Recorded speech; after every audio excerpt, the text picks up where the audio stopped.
don't claim I know everything about animals, but a little incident that happened to me a few years ago. I was in, and you could probably, in your terms, it was a near miss. I was in northwest Queensland. I had just finished dropping off a large mob of cattle in a paddock. And I was on my way back, and it was a beautiful spring day. And I went through a gate that was left open, I had to shut. So I left my motorbike running, and I got off, and it was one of those cocky gates. You know them, but they're just made of wire, and you put them up, and you've got to jam them in there, and they're always made a little bit too small, so you struggle, and you get it around, and you tighten the gate up.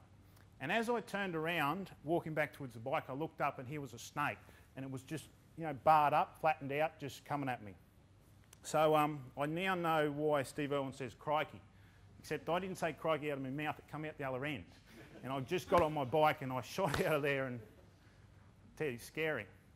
Anyway, I told that story to a snake expert, and he said, Tim, some particular breeds of snakes can get quite aggressive during the mating season. And I just don't get it. Why'd that snake want to mate with me? I've got hairy legs. I haven't got scaly ones. So what I do know is that there's always a couple of different ways of seeing things. And the way we see things leads to what we do, and what we do leads to the results we get.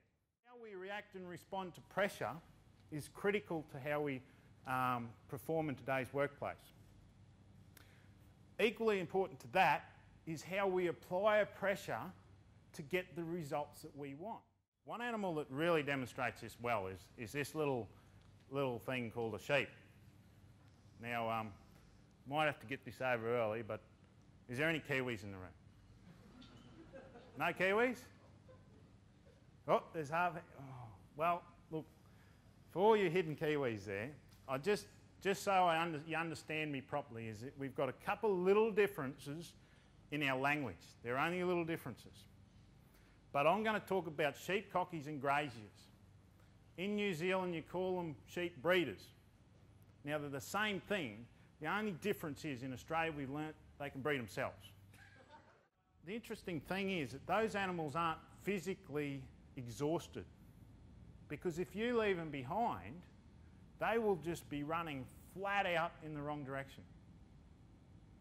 So how we apply pressure determines how people react and respond to it. Humans operate exactly the same way. So what we need to do is we need to change a little thing. And it's a little f in the way we see things. When we apply pressure, we need to apply pressure as a motivator that acts as a draw to draw people towards our goals. Not pressure that acts like cracking a whip or trying to force or drive someone in the direction of your goal. That only causes resistance.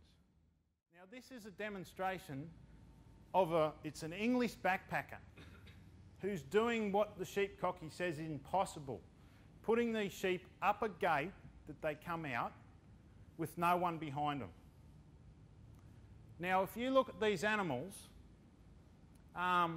let's just say the second one back. Remember, the only person pressuring them is that lady. Now, where is the mind of that animal? What do you think it's thinking?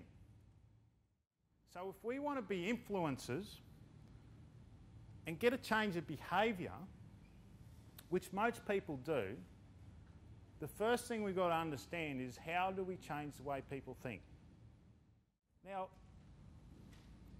one of the last things before I sort of wrap up, and one thing I've followed cows around, mobs of cows around for a lot of years, and one of the biggest things I learned is that if you follow the herd, you're going to end up stepping in shit.